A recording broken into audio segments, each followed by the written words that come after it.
Ce gars, c'est Julien Song.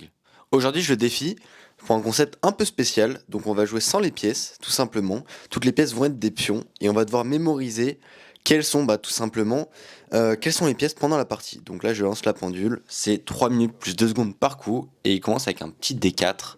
Je réponds par cavalier F6 et je rentre dans un benko. En effet, je sais que Julien a un peu plus de mal dans les positions qui ont beaucoup de jeux, très actives, il est plus stratégique, donc je décide de jouer ça. Il me joue Dame C2, je me souviens plus vraiment de la théorie, donc je fais avec mes connaissances tout simplement, j'envoie Dame A5, K D2, l'idée c'est que le cavalier en D2 est assez mal placé, il préférait le mettre en C3, je joue fou B7, E4, et là je réfléchis.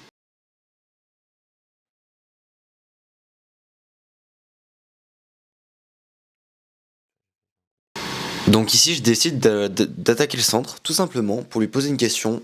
Je me dis, écoute, il y a les pièces, c'est la première partie qu'on fait de ce concept-là. Je pensais que ça allait être plus dur que ça. Donc j'essaie de créer un peu n'importe quoi sur l'échiquier pour que tout simplement, il puisse... que ça lui pose des problèmes. Il me joue cavalier F3 et je joue cavalier H6 en me disant A6, en me disant je vais me développer et puis on verra après. Donc il réfléchit. J'ai 15 secondes en moins de temps, donc va falloir que je sois un peu plus rapide, surtout dans cette cadence-là. J'envoie K et B4 sur fou E2, j'essaie d'attaquer le plus possible, et là je réfléchis à des pions prend C4, s'il fait cavalier prend, est-ce que j'ai une découverte? Pas forcément parce qu'il attaque ma dame. Ah, c'est compliqué. Donc je vais pouvoir faire quoi? Je réfléchis. Faut pas trop que je réfléchisse non plus, car je sais pertinemment que le temps, surtout dans ce mode-là, est hyper important. Donc je réfléchis à des B prend C4, je réfléchis aussi à des K prend E4. Ok, je pars sur B prend C4, il reprend pas du cavalier, il reprend du fou, pour être sûr, et j'envoie cavalier prend E4. En effet, s'il reprenait mon cavalier, j'avais une découverte, notamment avec C2 échec pour gagner la tour. Il rentre pas dans les complications, il fait petit roc. Ici, j'ai un pion de plus, et il faut que je sois assez précis, car j'ai 1 minute de moins et je peux me faire contrer. Je joue pion prend D5, qui n'est pas mon coup, parce que je respecte pas les 3 règles que je vous apprends tout simplement. Je respecte pas les 3 règles de se développer, prendre le centre et roquer. Là, mon roi est en plein milieu de l'échiquier, et ça va être chaud pour se défendre. Donc, il me prend en E4. Le problème, c'est si je fais D prend E4, il va avoir des cavaliers G5 qui vont arriver et attaquer mon pion F7, donc je suis obligé de prendre le fou. Sauf que le problème, c'est qu'il va attaquer, notamment avec KD6 qui est dès le meilleur coup. Je reprends obligé. Et là, du coup, il me reprend la pièce, tout simplement.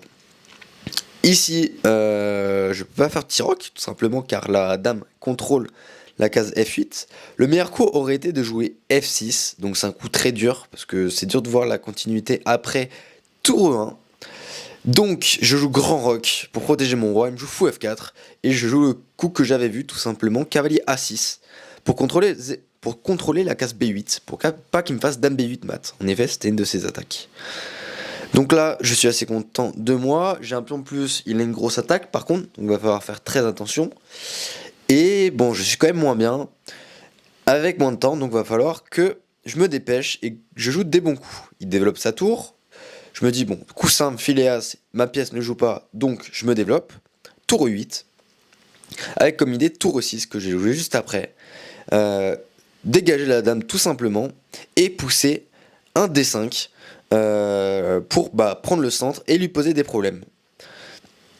Donc là il réfléchit, où est-ce qu'il va mettre sa dame? Là vous pouvez observer que je l'ai rattrapé au temps, donc ça c'est une bonne nouvelle, j'avais une minute de moins. Donc là il réfléchit, où va-t-il la mettre? Il essaie de trouver une tactique. Est-ce que j'oublie pas un coup? Enfin, est-ce qu'il oublie pas un coup? Parce que je vous rappelle qu'on a que des pions sur l'échiquier, donc c'est assez dur. Il réfléchit, ça c'est le problème de Julien, il réfléchit trop, il a quasiment réfléchi 1 minute dans cette position.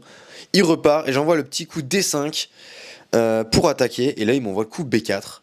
Il se trouve que en fait, là j'aurais pu juste prendre la tour, et ça aurait été à mon avantage.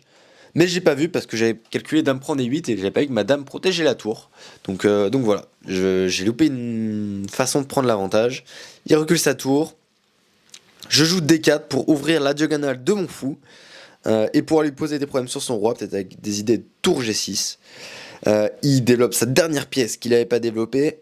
Et là, je me dis, ouf, Phileas, là, si on regarde ces 3 pièces lourdes, donc ces 2 tours et sa dame, on peut voir qu'il pointe sur mon roi. Et c'est très désagréable de jouer ce type de position sans voir les pièces, car on a tout le temps l'impression qu'on peut oublier quelque chose dans la position. Donc je pensais à des KD D5, mais KD D5 il y avait dame prend D4, clouage, vous pouvez me prendre le pion.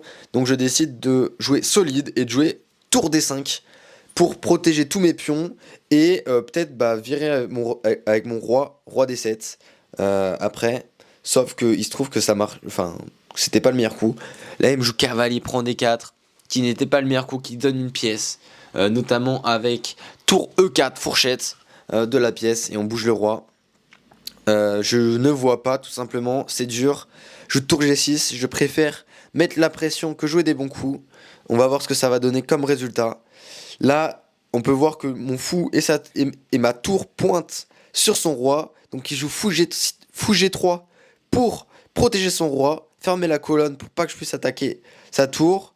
Je reviens avec mon cavalier tout simplement pour enlever clouage et menacer. Cavalier prend D4, il me joue dame B3, meilleur coup de la position, ça j'avais pas vu. Et là c'est le début de la catastrophe, il menace ma tour et mon fou. Si je rapatrie ma tour en D7 pour protéger le fou, il y a cavalier prend C6, fou prend C6 et dame B8 mat. Donc je joue cavalier D8, enfin en tout cas c'est ce que j'avais calculé pendant la partie. Là je joue cavalier D8 pour protéger le fou et protéger ma tour. Il me joue cavalier B5. Et là, attention, je commence à pas du tout aimer ma position. Je joue tour B6, donc là je loupe cavalier prend A7. Cavalier prend A7, dame prend A7, et ma tour serait attaquée 2 fois contre une. Là je le vois quand il joue A4. Je me dis, Phileas, faut que tu fasses quelque chose. Ma première idée c'était fou C6. Fou C6, il y a cavalier prend A7 aussi et gagne la tour, donc ça marcherait pas. Il y a aussi des fous C7 qui peuvent arriver. Donc ça, je l'avais pas eu pendant la partie. Roi D7, fou C7, c'est dur quand même avec cette cadence-là. Il me joue tour D1, tout simplement pour rajouter une pression. Et là, je me dis, bon, Phileas, allez, avance. Roi E6, on va protéger. Tour prend, fou prend.